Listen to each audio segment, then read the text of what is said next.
Seigneur de nourrir de la fleur du froment et du miel des rochers, et de rassasier.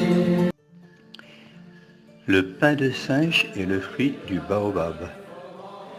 Baobab, arbre iconique qui caractérise entre autres le paysage du jardin des moines. Fruit apprécié des hommes et des singes, d'où le surnom de pain de singe. Le pain de singe nous renvoie donc au singe, cet animal bien sympathique qui fait des grimaces.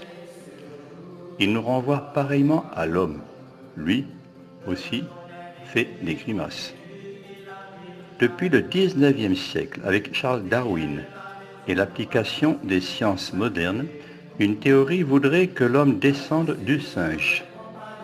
Certes, le singe, classé dans la catégorie des primates, a bien des ressemblances avec l'homme dans sa morphologie.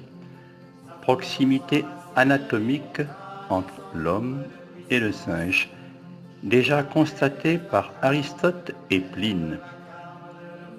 Le singe est aussi capable d'anticipation, d'une mémoire spatiale, d'apprentissage. Mais si l'homme descend du singe, Adam était un singe, et son épouse, Ève, serait une guenon. Le père d'un homme est forcément un homme, et le fils d'un singe est forcément un singe. Un sage a dit, l'homme se vante de descendre du singe, mais jamais aucun singe ne se vanterait de descendre d'un homme. Quelle ressemblance y aurait-il en plus de la morphologie entre l'homme et le singe?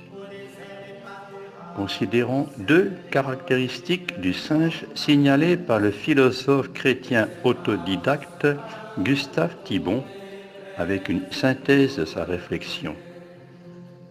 Deux caractéristiques, l'impudeur et le mimétisme. Les singes sont très impudiques et ils miment. De là le vocabulaire suivant, singer, singerie, monnaie de singe.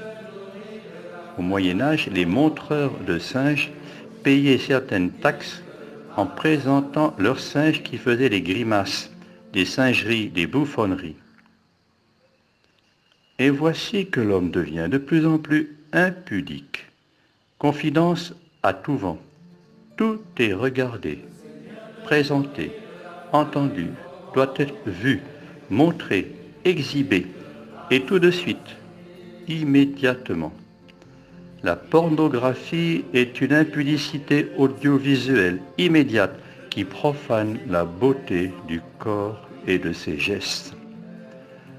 Et l'homme, par mimétisme, obéit de plus en plus de manière servile, sinon automatique, avec le soutien de la publicité, au goût du jour ou au mauvais goût du jour. En cela, l'homme descendrait bien du singe. Et l'on peut se demander si le singe, créé après l'homme, ne ferait pas des grimaces pour imiter l'homme. S'il continue ainsi de descendre du singe, l'homme risque de tomber bien bas.